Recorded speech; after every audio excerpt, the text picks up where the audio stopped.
ജനുവരി 2 വെള്ളിയാഴ്ച. യോഹന്നാൻ 1:19 മുതൽ 28 വരെ വാക്യങ്ങൾ. ഇന്ന് മഹാനായ വിശുദ്ധ ബേസിലിൻ്റെയും വിശുദ്ധ ഗ്രെഗറി നാസിയാൻസിൻ്റെയും തിരുനാൾ ദിനമാണ്. ഇരുവരും 4-ാം നൂറ്റാണ്ടിലെ ബിഷപ്പ്മാരായിരുന്നു. ഇപ്പോൾ സഭയുടെ ഡോക്ടർമാർ എന്ന് അറിയപ്പെടുന്നു. പൗരസ്ത്യ സന്യാസത്തിൻ്റെ പിതാവെന്നാണ് വിശുദ്ധ ബേസിലിനെ വിളിക്കുന്നത്. സന്യാസ ജീവിതത്തിനുള്ള മാർഗനിർദ്ദേശങ്ങളായി കണക്കാക്കപ്പെടുന്ന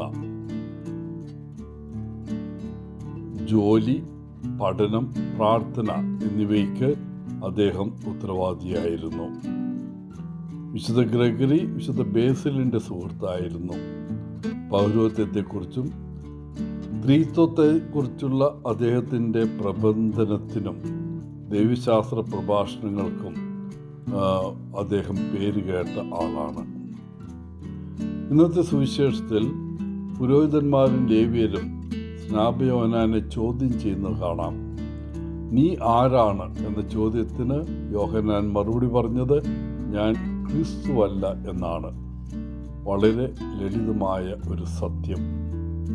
അവൻ ആരാണെന്ന് അവരോട് പറയാൻ ആവശ്യപ്പെട്ടുകൊണ്ട് അവർ അവനോട് വീണ്ടും ചോദിക്കുന്നു, അവൻ ഏലിയായാണോ അതോ വരാനിരിക്കുന്നവൻ ആണോ? ക്രിസ്തുവിന് വഴി ഒരുക്കുക എന്നതാണ് തൻ്റെ ദൗത്യമെന്ന് യോഹന്നാൻ അവരോട് വ്യക്തമായി പറയുന്നു. എന്നിരുന്നാലും പുരോഹിതന്മാർ അദ്ദേഹത്തിൻ്റെ പ്രതികരണത്തിൽ തൃപ്തരല്ല. അവർ വീണ്ടും ചോദ്യങ്ങൾ ചോദിച്ചുകൊണ്ടേയിരുന്നു. ഒടുവിൽ താൻ മരുഭൂമിയിൽ വിളിച്ചു പറയുന്ന ശബ്ദമാണ് എന്ന് പറഞ്ഞുകൊണ്ട് യോഹന്നാൻ അവർക്ക് മറുപടി നൽകുന്നു. ദൈവത്തിൻ്റെ പദ്ധതി നടപ്പിലാക്കുന്നതിൽ തൻ്റെ പങ്ക് എന്താണെന്ന് യോഹന്നാന് വ്യക്തമായി അറിയാമായിരുന്നു. താൻ വരാനിരിക്കുന്നവനല്ലെന്ന് അദ്ദേഹത്തിന് വ്യക്തമായിരുന്നു. എന്നിരുന്നാലും ആ ലോക ചരിത്രത്തിലെ നാടകത്തിൽ തൻ്റെ പങ്ക് പ്രധാനമാണെന്ന് അദ്ദേഹം വിശ്വസിച്ചു. പ്രിയപ്പെട്ടവരെ, ജീവിത നാടകത്തിൽ നമ്മുടെ പങ്ക് എന്താണെന്ന് നമുക്ക് വ്യക്തമായി അറിയാമെങ്കിൽ നല്ല കാര്യമല്ലേ? ചിലപ്പോഴൊക്കെ നമ്മുടെ വിളിയെക്കുറിച്ചും ഉത്തരവാദിത്തത്തെക്കുറിച്ചും വ്യക്തമായി നമുക്കറിയാം. എന്നാൽ മറ്റു ചിലപ്പോഴൊക്കെ അത് അത്ര വ്യക്തത ഇല്ലായിരിക്കും.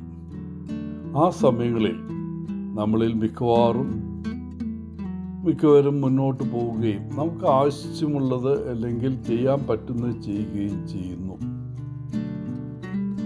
ജീവിതത്തിൻ്റെ ആ വലിയ പദ്ധതിയിൽ നമ്മുടെ ശ്രമങ്ങൾ ചെറുതായി തോന്നാം.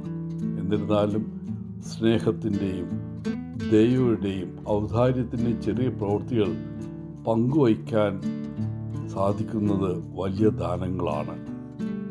ദൈവം നമ്മിൽ പ്രവർത്തിക്കുന്നുണ്ടെന്നും ഓരോ ദിവസവും നമുക്ക് ചെയ്യാൻ കഴിയുന്ന നിരവധി ചെറിയ പ്രവൃത്തികളിൽ ദൈവം നമ്മിലൂടെ പ്രവർത്തിക്കുന്നുവെന്നും നാം വിശ്വസിക്കണം. നമ്മൾ ഒരുപക്ഷെ ഒരു നക്ഷത്രമായിരിക്കില്ല, പക്ഷേ നമ്മുടെ ലോകത്ത് പ്രകാശിക്കാനും ആ പ്രകാശം മറ്റുള്ളവർക്ക് പകർന്നു കൊടുക്കാനും നമുക്ക് കഴിവുണ്ട്. ഇന്ന് നമുക്ക് അങ്ങനെ ചെയ്യാം. എല്ലാവർക്കും നല്ല ഒരു ദിനം ആശംസിച്ചുകൊണ്ട് ഒത്തിരി സ്നേഹത്തോടെ പോളച്ചൻ CSSR ഫ്രം കേരള.